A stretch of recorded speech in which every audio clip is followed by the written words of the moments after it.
Okay, so we're going to start Chapter 7 today. Chapter 7 is all about what we call systems of equations. Okay? We're going to be solving systems of equations. And what that is, let me try to explain to you what that is. Guys, close your laptops. Thank you. Okay, let me explain to you what that is. What I want you to do right now, okay, I want Austin's row to stand up. Okay, everybody in Austin's row, stand up. This right here, this row is going to represent a line. Okay, this is going to represent a line. Not a straight line.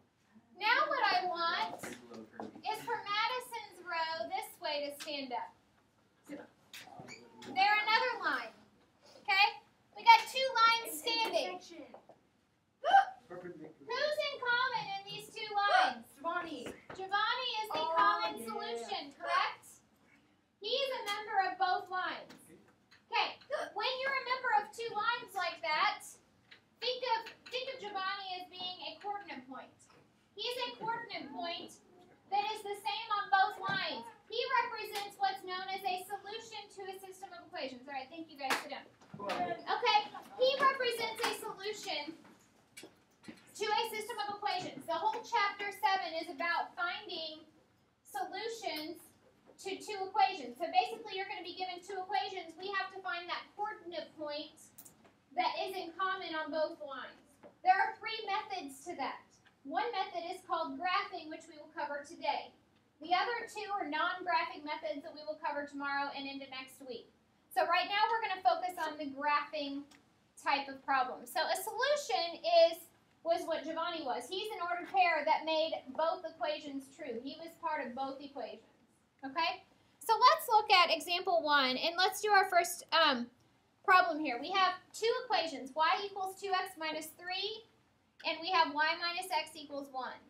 So y equals 2x minus 3. We'll start with that equation. We're going to write it down. Y equals 2x plus 3. Does anybody recognize what form that line is in?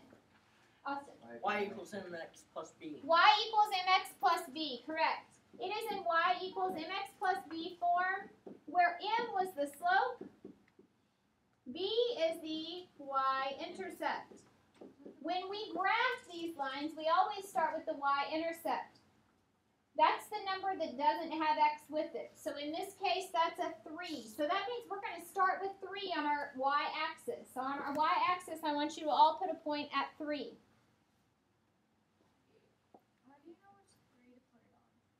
It's always the y-axis in slope-intercept, okay? Because it's the y-intercept, so it crosses the y-axis. Wait, so why is it opposite? What do you mean, what's opposite? Well, that's 2x minus 3 and 2x plus 3. Oh, that should be minus 3, guys. I'm sorry. Oh, I made a mistake there. Oh, man. All right, so that's minus 3. Okay, so we start at negative 3 then on the y-axis. That could have been bad. All right. And then we go with our slope, which is 2. All right? Now, put it over 1 because we need a rise over run. 2 over 1. So we rise 2, run 1. So go rise 2, run 1 to put your next point. And on these, with the solutions, or with systems of equations, you want to put quite a few points on here because you want to find out where two lines intersect. So I want you to go all the way up the graph here with your rise 2, run 1 pattern.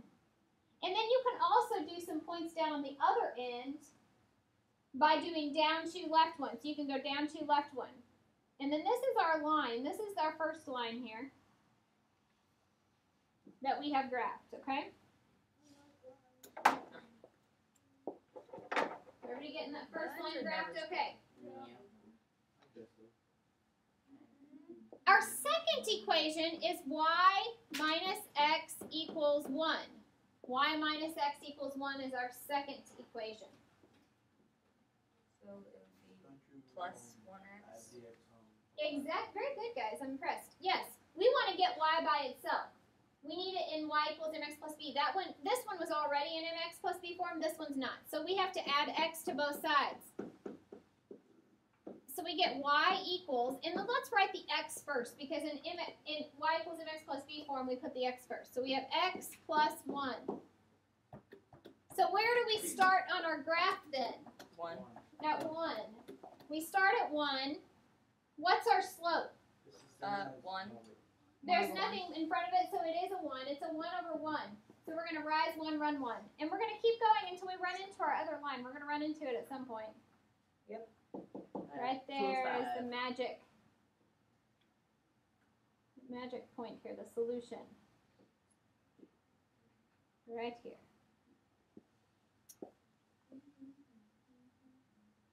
So our answer then is an ordered pair. Our answer is a coordinate. So the coordinate of this point is what? 4, 5. 4, 5. So 4, 5 is the solution to that system of equations. Now, you can always, this is one of those types of questions where you can always go back and check your work. You can check to see if you're right. You can check to see if 4, 5 is a solution of the two equations. And the way you do that is you go plug in your x and your y. 4 is x coordinate, 5 is the y coordinate. You go plug in 4 and 5 into those equations and you see if you get true statements or not. So what we're going to do is we're going to come up here to y equals 2x minus 3. We're going to plug these numbers in. So in place of y, we're going to put 5. So we get 5 equals 2 times x, which is 4, minus 3. We're going to check to see if this is a true statement or not. 5 equals 2 times 4 is 8, minus 3. So does 5 equal 5? Yes. Yes, so that one checks out okay. And then we can do the same thing in the other equation.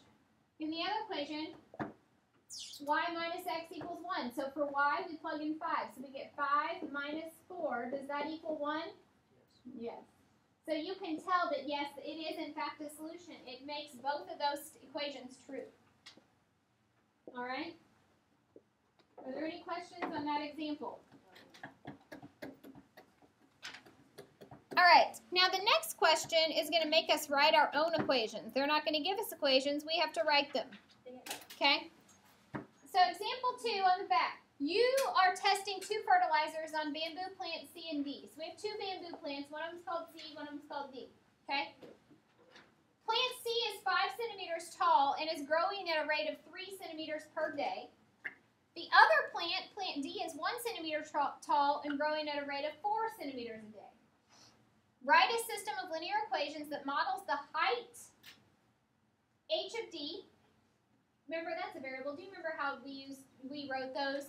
That was like usually y or something, but h is height is h of D, and each plant as a function of the days D. So D represents days, h of D represents height. We want to write an equation for the height as a function of days. So we want to write an equation for plant C. We'll start with plant C. Did I spell it right? Yes, plant C. Okay, H, it looks a little funny, but okay, H of D is height. So for plant C, height equals what? How do we calculate what that height is using D as number of days? How do we write that equation? H of D equals what? Look at plant C. What do we know about plant C? 5 centimeters tall. 5 centimeters tall. So we know the height is 5 So 5 plus, how much are we adding to it? 3 per day. So we do 3x. 3, well, D is, On a day. okay, we're using D for number of days. We're going to do the same thing for plant D. H of D, this is the same as like your output. This is your dependent variable, H of D. Height depends on number of days it's been planted. Height equals, all right, so on the other one, 1 plus 40, right? No, not 40. Or For D as a number of days, okay. Now, are these equations in slope-intercept form? I know it's a trick because we don't have x and y in here, but the term with the variable is your slope, right? The term with your variable is your slope. The term that's not your variable is your y-intercept. So they're written fine, but if it makes you feel better, you can write it as HD equals 3D plus 5. So see, this is where you would start with on your y-axis, 3 is your slope. So now it's kind of in slope-intercept form. We're just not using x and y in this case. So wait, 3 is the slope? Yeah, because see, D is like your x. Your x is your independent variable. Okay? So these are your 2 equations. And then on example 3, we have to graph those. So I'm going to scroll down here a little bit. Why is D in parentheses? Remember, that's just a special way to write a function. It's just a special way to write your output variable. Think of it as it's a y. Like we're thinking D is the x, h of D is the y. And if it really, really makes you feel better, you know, if you want to write it in small here, it's y equals 3x plus 5, and y equals 4x plus 1, if that helps you. Okay? So those are our 2 equations. So I'm going to write them down here. I'm going to have to clear my ink and rewrite here. Okay, so for plant C, it was HD. 3D plus 5. Yeah. And then the other one, I'll write it in blue. The 1D. other one, 4D plus 1. okay. All right, so now we're going to graph each of these on our graph. Now, down here, this represents days. This one represents height. So let's go ahead and graph the first one, plant C. We start, and also on this graph, we didn't need any negative values. So this is 0, 0 down here, this little corner. So on our first plant, we're going to start with our y-intercept, which is 5. So at 5, we're going to put a point. And then from there, our slope is 3. Put the 3 over 1. So we rise 3, run 1. So we're going to go up 3, right 1. Go all the way up. Up 3, right 1. You want to go all the way up.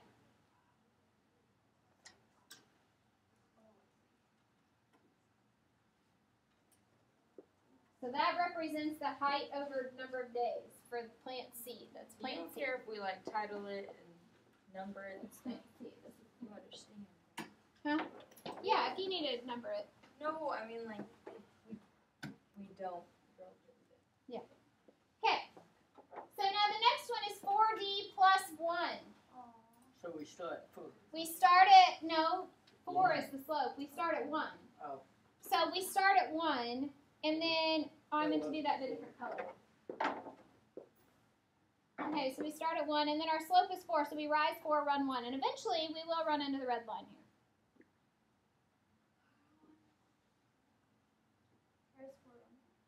Oh, we do. Somewhere up there. It's the second from Yeah, last. it's up there.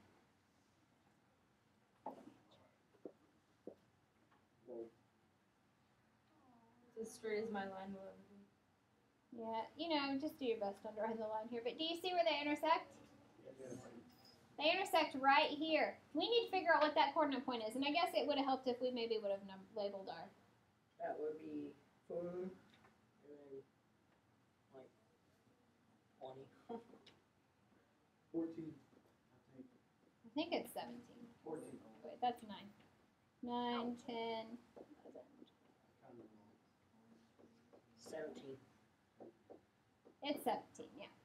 So our where they intersect is at 417. That's our solution. But here's the thing. That's not what it asks us. It says graph the linear system of linear equations from above. What does the graph tell you? So what does that 417 mean to us? What does that even mean? That plant D that gets bigger. than plant C. Say that out loud, Emily. In 4 days, they're going to be the same height. And what height is that? 17 centimeters. So that's how we can answer it. In 4 days, both plants are 17 centimeters. Are they ever going to be the same again? Same Yes, height? They will. Well, that 2 lines are going to intersect again? No, they won't. Think about that for a second. No, they're not. They're not. No, because it's Which plant's going to take over and be taller? D. Plant D, yeah. It's got a steeper slope, so it's going to climb higher, faster. All right. Do I need to No, it's okay. We're going to finish this. We got 2 more things to talk about here. All right. Last 2 things to talk about here. Special types of systems. Systems with no solutions. Can you think of 2 different types of equations that graph lines that will never have a solution? What kind of lines will those be? Parallel lines, yes. If you graph parallel lines, they will have no solution. Can you think of a system in which We have infinitely many. Perpendicular. Not perpendicular. They're going to intersect only once. Neither. Neither. Huh? No? Scattered. Think about it. Two equations where they have infinitely many solutions. Same line. Same line. They're going to be the same line. They're going to graph the exact same line. Yes, I was smart close. So, all right. I do actually. Thank you for listening. You're welcome.